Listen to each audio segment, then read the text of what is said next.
Okay, this might be a little hard to see, but I promise you it's worth it. What I'm holding in my hand right now is a bona fide collector's item. To our knowledge, you cannot buy this item in a store, although you may be able to find it in some vast unexplored corner of the internet. I don't know. Can we get a close-up shot of this? Does that work? It's a teeny tiny fake dime. It's fake because it's not a real dime, but it is made of real gold. On one side of the dime is the word liberty. And on the reverse side, which I think we took a picture of earlier, it's an image of two men, one of them named Ed Clark and one of them named David Koch. David Koch, currently the 10th richest man in America. Last month, I interviewed Jane Mayer on this show after she wrote a profile of David Koch for The New Yorker. In that interview, Jane Mayer mentioned that David Koch had made a failed run for vice president back in 1980 on the Libertarian ticket. And that mention jogged my girlfriend Susan's memory that she had a souvenir from that campaign. That campaign in 1980 minted gold dimes with David Koch's head on them, like he was Caesar. And while it is awesome to be so filthy rich that you can mint gold money with your head on it while you're running for office, while that is awesome, it is really hard for somebody with ideas like David Koch's, even if you're as rich as David Koch is, to get elected to office in this country. David Koch's Libertarian presidential ticket lost that election very, very badly. And Mr. Koch moved on. He refocused his attention on Koch Industries, the second largest privately held company in America, which David Koch and his brother Charles inherited from their dad. If David Koch could not get elected vice president to promote the interests of his company and himself as the world's 10th richest man, even though he minted money with his own head on it, what are his other options?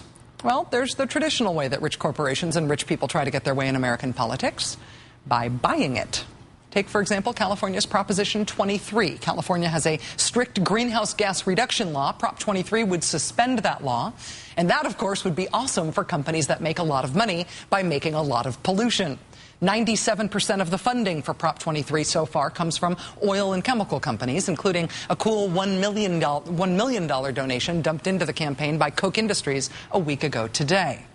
But if you're the 10th richest guy in America, if you inherited that wealth, if you're the kind of guy who wants to take money out of his pocket and see his own face looking back at him from the money, do you think you're going to be satisfied with failed bids for office and big donations to your pet political causes? Of course you're not. It's not enough.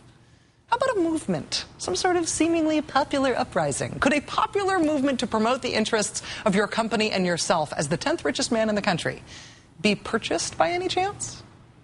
I'd like to introduce you to Happy Friendly Hispanic Waitress Serving Salads.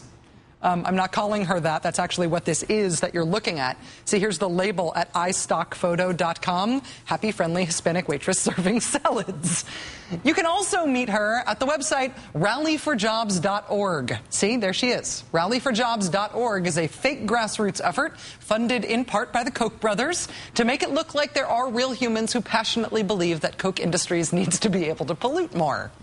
Look, here are fireman buddies who are rallying for Koch Industries. I'm not being patronizing about that. That's the name of what you're looking at. Fireman Buddies is the label used as the descriptor for this photo, where it comes from, at istockphoto.com. Here's man working on power line. Here's paramedic in ambulance. At the Koch brothers rallyforjobs.org website, the caption next to all of these fake purchased clip art images says in part, quote, "Throughout September, thousands of Americans will assemble together to call upon the government to reopen the gates of American energy prosperity."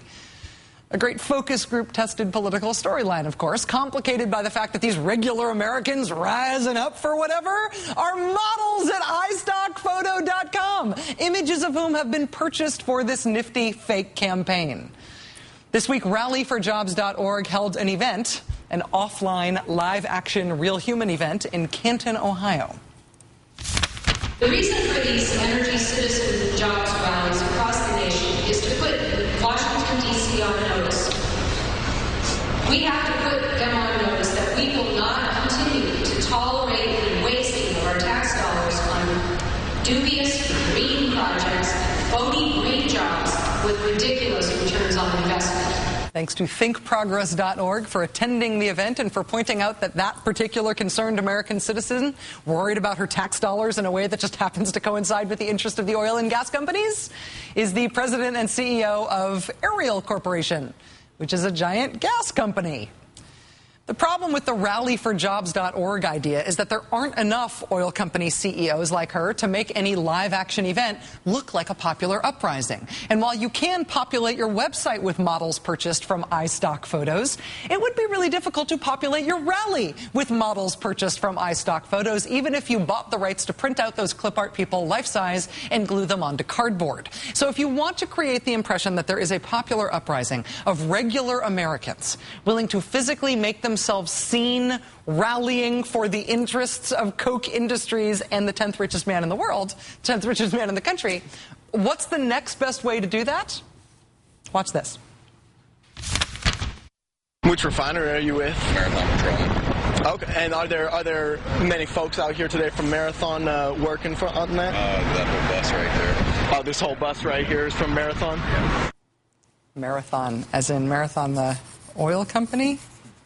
Rally for Jobs, a project of Koch Industries and the American Petroleum Institute, bust in people who work for oil companies to fill up their regular citizens rally promoting what the oil companies want. Quote, most arrived in 4 buses that delivered them from the Canton area.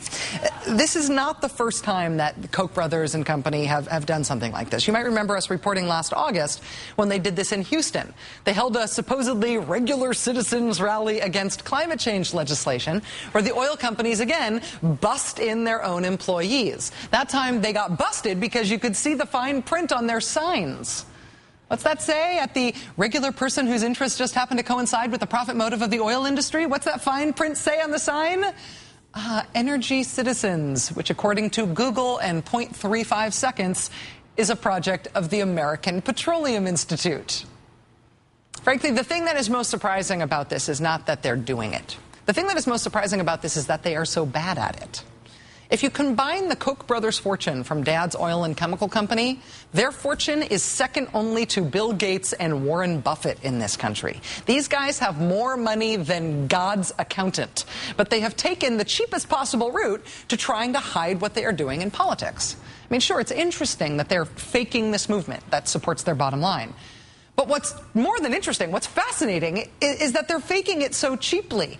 If you go to iStock Photo, you'll find that you can buy the happy, friendly Hispanic waitress serving salads for like $16 right now.